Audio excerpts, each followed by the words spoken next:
السلام علیکم ناظرین، میں آپ کو کہانی سنانے جا رہا ہوں ایک ایسے درویش کی جو بادشاہی مسجد کے عقب میں دفن ہے۔ خودی کو کر بلند اتنا کہ ہر تقدیر سے پہلے خدا بندے سے خود پوچھے بتا تیری رضا کیا ہے۔ جنہوں نے 9 نومبر 1877 کو سیالکوٹ میں اپنی آنکھ کھولی پیدا ہوئے، ان کے والد کا نام شیخ نور محمد تھا۔ علامہ اقبال ایک ایسی ہستی ہیں جنہوں نے اس سوئی ہوئی قوم کو بیدار کیا تھا۔ علامہ اقبال کی والدہ کا نام امام بی بی تھا، جو کہ میری نانی کا نام بھی امام بی بی تھا۔ تو ان کی جو بیٹے ہیں وہ جوید اقبال ہیں، آفتاب اقبال ہیں۔ ان کی بیٹیوں کے نام منیرہ اقبال، معراج بیگم، اور بیوی جو ہے ان کا نام سردار بیگم تھا۔ یہ حضوری باغ جو ہے شاہی قلعہ کے ساتھ ہی، اس میں یہ دفن ہیں۔ علامہ اقبال کے پاس ایک دفعہ ایک شخص آیا، کوئی سادہ لوح انسان۔ اس نے آ کر علامہ اقبال صاحب سے کہا، انہوں نے سنا ہوا تھا کہ علامہ صاحب ڈاکٹر ہیں، لیکن انہیں پتہ نہیں تھا کہ انہوں نے ڈاکٹریٹ کی جو دوسری ڈگری فلسفی میں لی ہوئی ہے۔ تو ڈاکٹر صاحب جو ہیں وہ مسکرائے اور اس سادہ لوح انسان کو کہا کہ میں وہ ڈاکٹر نہیں ہوں جو آپ سمجھ کر میرے پاس آئے ہیں۔ قائد اعظم اپنی سٹرگل کرتے رہے، لیکن ایک دفعہ قائد اعظم محمد علی جناح تنگ آ کر انگلستان چلے گئے۔ تو جو اس کو دوبارہ واپس لانے والے وہ ڈاکٹر علامہ اقبال ہی تھے، جنہوں نے انہیں خطوط لکھے کہ آپ اس قوم کی خدمت کے لیے واپس آئیں، اس مسلمانوں کے لیے کوئی کام کریں۔ اگر آپ ان مسلمانوں کے لیے کوئی کام کریں گے تو رہتی دنیا تک آپ کا نام رہے گا۔ اقبال ایک درویش صفت آدمی تھا۔ کئی اسے قلندر لاہوری کہتے ہیں، کوئی داڑھی مندہ درویش کہتے ہیں۔ مختلف چیزوں میں اس نے شاعری بہت کی۔ کھول آنکھ زمین دیکھ، فلک دیکھ، فضا دیکھ، مشرق سے نکلتے ہوئے سورج کو ذرا دیکھ۔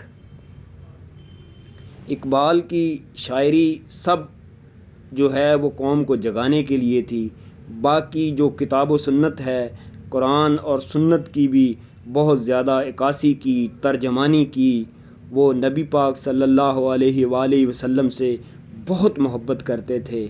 بہت شاعری ان کے بارے میں بھی انہوں نے کی، اس دنیا کو سکھایا، سمجھایا کہ اگر کامیابی چاہتے ہو تو نبی پاک صلی اللہ علیہ وآلہ وسلم کے نقشے پہ چلو، جو اس دنیا کے گریٹسٹ لیڈر ہیں، ان جیسا لیڈر نہ کوئی پیدا ہوا ہے نہ کوئی پیدا ہوگا۔ علامہ صاحب سننے میں آتا ہے کہ علامہ صاحب ایک دفعہ فلسفی کا پیپر دے رہے تھے گورنمنٹ کالج آف لاہور میں، تو کتنی دیر بیٹھ کر حقہ ہی پیتے رہے، تقریباً آدھے سے زیادہ ٹائم۔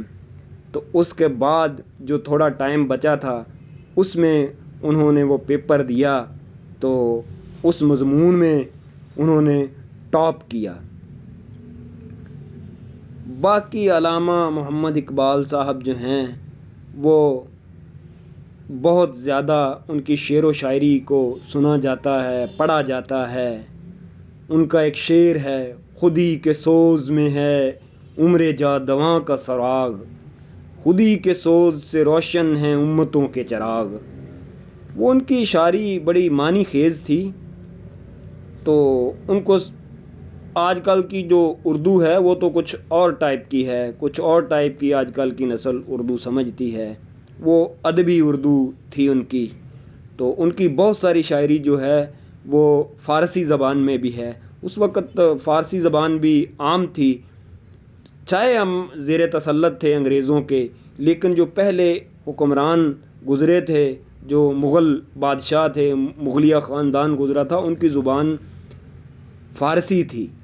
اس وجہ سے فارسی زیادہ لوگ لکھتے تھے، سمجھتے تھے، پڑھتے تھے، کیونکہ کوئی بھی رول کرتا ہے کہیں پر تو سارا نظام اپنا بنا دیتا ہے، اپنی زبان، اپنی تعلیم، ہر ایک چیز وہ اپنی بنا دیتا ہے. علامہ اقبال صاحب جو ان کی وفات ہے وہ تو آپ کو پتہ ہی ہوگا کہ 21 اپریل 1938 کو ان کی وفات ہوئی. اس سے پہلے کچھ سال بھر وہ بیمار رہے، وہ دمے کے مریض تھے، دمے میں مبتلا تھے، تو وہ بیمار رہتے تھے. اس کے بعد ان کا انتقال ہوا. لیکن ایک درویش صفت علامہ ڈاکٹر محمد اقبال رحمۃ اللہ علیہ، انہیں حکیم الامت بھی کہا جاتا ہے، امت کا حکیم، امت کو سیدھی راہ پر لانے والا، امت کو جگانے والا، پاکستان کا تصور دینے والا، مصور پاکستان، بہت ساری جو ٹائٹل ہیں وہ ان کے نام سے، ان کی شخصیت کے ساتھ منسوب ہیں. وہ بہت ہی گریٹ انسان تھا. اللہ تعالیٰ کی ذات ان کو جوار رحمت میں جگہ دے اور ان کے درجات بلند فرمائے. اللہ تعالیٰ سے دعا ہے کہ اللہ تعالیٰ ان کو جنت میں جنت الفردوس عطا کرے. باقی ناظرین اپنا اور اپنے اس چینل کا خیال رکھیے گا. السلام علیکم.